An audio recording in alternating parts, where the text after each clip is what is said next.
Hi guys! Welcome back to my YouTube channel. For today's video, quick tutorial, tuturo ko sa inyo kung paano tanggalin ang mga nagawa nating additional Facebook profile sa ating mga Facebook account. So ito ay tuturo ko sa inyo. Maraming nagtatanong kung paano ba tanggalin or i-delete ang additional Facebook account natin na ginawa.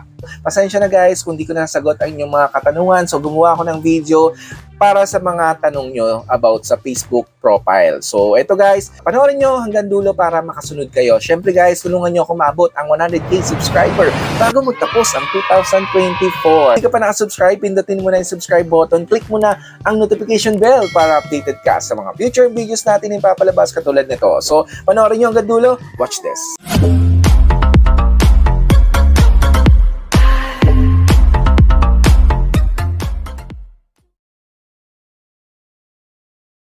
Ito guys, punta tayo sa ating mga mobile phones. So, punta tayo sa ating mga Facebook account. So, once na makapunta tayo sa Facebook account, punta tayo sa ating mga profile home. So, profile menu, yan. Then, punta tayo sa ating settings and privacy. Yan, click natin itong settings and privacy. Once na maklik natin, click natin itong settings. Pindutin lang natin itong settings. Then, once na pinapindot natin, pindutin natin itong See More in Account Center. See More in Account Center. Ayan, Account Center natin. Then, pindutin natin itong Personal Details. So, nandito tayo sa Personal Details. So, Personal Details sa baba, pindutin natin itong Account Ownership and Control. So, Account Ownership and Control ang ating i-click. So, pindutin natin yan. Yan. So, account ownership and control, meron ditong memorialization and deactivation or deletion. So, decide what happens to your main Facebook profile after you pass away. Deactivation, temporarily deactivate or permanently deleted your account. So, ayan guys. So, piliin natin tong deactivation or deletion. Yan. So, dito naman, deactivation or deletion, makikita nyo dito yung account nyo. So, Facebook account. So, pipiliin natin yung i-delete natin na Facebook account. So, itong Mario Blue ang ating i-delete na Facebook account natin na additional. So, ayan. So, deactivating or deleting your additional Facebook profile. So, meron ditong pagpipilian, meron ditong deactivate additional Facebook profile or delete additional Facebook profile. Deleting your additional Facebook profile is permanent. So, pipiliin natin dito yung sa baba.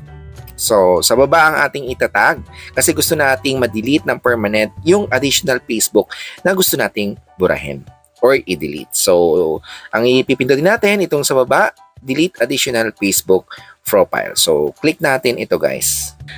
So, ayan guys, click natin itong delete additional Facebook profile. So, ayan. Then, continue. So, continue natin. So, before you delete, we may be able to help. So, may itatanong lang si Facebook sa inyo, bakit gusto mong i-delete? So, pili lang kayo dito guys, no? Kahit ano dito, pwede. So, sa akin, ipipiliin ko ito, I have a privacy concern. Pwede naman. Pwede ka naman dito yung, I don't feel safe on Facebook, my profile was hacked. So, dito tayo sa I have privacy concern. So, ito, click ko lang, then continue. So, press continue lang, guys. Pag nakapili na kayo. Then, privacy on Facebook.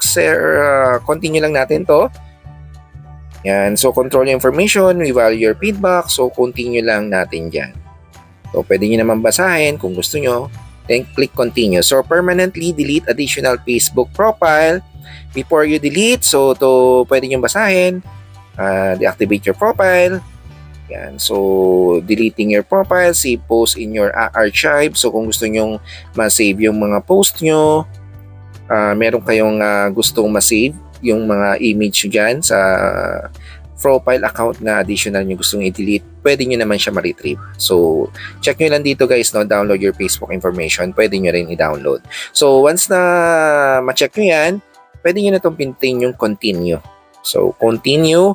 So, maghihingi ng password mo. Facebook password. Yung original Facebook password ng iyong personal account, ilagay nyo lang dito, guys. So, ayan. So, once na makalagay natin, continue. Then, automatic confirm permanent additional Facebook profile deletion. So, delete profile. So, ito na yung last part, guys. No? Delete profile na natin. Click lang natin to guys. Meron daw, sabi dito, after 30 days, automatic deletion siya. Pwede mo naman daw siyang i-retrieve. Yan, no? So, basahin nyo lang to. Pero after 30 days, the deletion process will go through. So, you won't be able to reactivate again. So, ayan. Binibigyan pa rin pagkakataon. Kailangan makapag-decide ka, no? Dahil mabubura na siya agad. So, delete profile. So, click lang natin tong delete profile. So, ayan guys, no? Then, automatic, ayan na. Nabura na yung isang Facebook account ko. Yan, additional. So, nabura na, then back na natin siya. Kung mapapansin nyo dito, back lang natin. Check natin sa ating personal account na Facebook kung nandun pa. So, dito, click natin to. Ayan na, sa ating, ayan yung personal account natin. Dito sa right side, as you can see, mapapansin nyo, ayun, nabura na siya guys, no? So, wala na yung Mario Blue na additional Facebook account. So, that's it. Ganun lang kadali ang mag-delete ng additional Facebook profile account sa ating mga Facebook main account. So, ayan. At kung nagustuhan mo, give thumbs like, share mo na sa family and friends, and subscribe for more useful videos na ating ipapalabas. So, maraming salamat. Have a nice day. Mabuhay. See you in the next video. Bye-bye!